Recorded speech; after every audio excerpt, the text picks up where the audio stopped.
Bonjour, je suis Delphine Rémy et je vous accueille sur le podcast Naître princesse, devenir guerrière.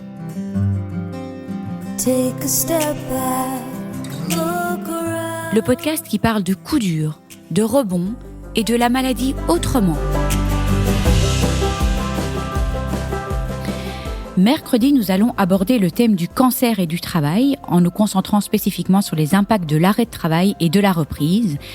Alors j'ai vraiment eu la chance de faire ce magnifique podcast avec un sponsor et vraiment de pouvoir me plonger dans ce sujet qui est tellement demandé. J'avais fait un sondage sur tous les sujets que les auditeurs voulaient avoir et le cancer et le travail revenaient vraiment tout le temps. L'hormonothérapie aussi, la sexualité, mais c'était vraiment le cancer et le travail. On aura le privilège d'entendre le témoignage d'Élodie, qui est touchée par un cancer du sein métastatique, qui partagera ses expériences professionnelles avant, pendant et après la récidive de son cancer. Son récit souligne des expériences hyper contrastées, mais alors hyper.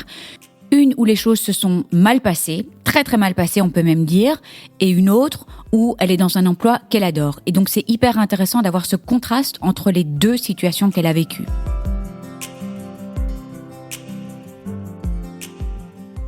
Nous avons eu l'occasion de nous réunir au centre Léon Bérard à Lyon avec le docteur Pierre Eudel, oncologue spécialiste de la question du cancer et du travail et co-auteur d'une brochure développée avec Pfizer. Cette brochure adresse les défis du cancer du sein métastatique dans le monde du travail, mais elle est également destinée à tous les patients, métastatiques ou non, qui sont confrontés aux questions d'arrêt maladie et de retour à l'emploi. La brochure est hyper bien faite et elle détaille les enjeux, droits et options disponibles pour les patients et elle est disponible sur pactonco.fr. Le docteur Eudel a su démystifier le cadre réglementaire et pratique de toutes ces questions. Et franchement, ça m'a fait du bien d'enfin tout comprendre parce que je trouvais que c'était flou tout ça. Et Élodie a offert son précieux point de vue de patiente. On a tenté de démêler le défi complexe entre la stabilisation apportée par le travail et les perturbations causées à l'entreprise par la maladie.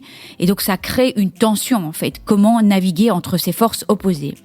On a discuté de la manière d'aborder la maladie avec l'employeur, de la prévention de la désinsertion professionnelle, du maintien du salaire en cas d'absence et des dispositifs alternatifs pour rester en poste.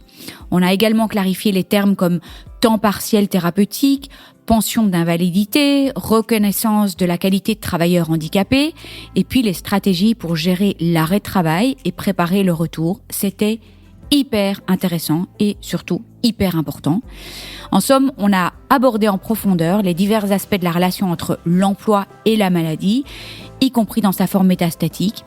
Et on a souligné évidemment que le soutien aux patientes va bien au-delà du traitement médical pour englober le maintien de leur dignité et identité professionnelle. Je vous invite à nous rejoindre mercredi dans cette discussion hyper riche et hyper informative. Je vous souhaite un bon dimanche et je me réjouis de vous retrouver mercredi.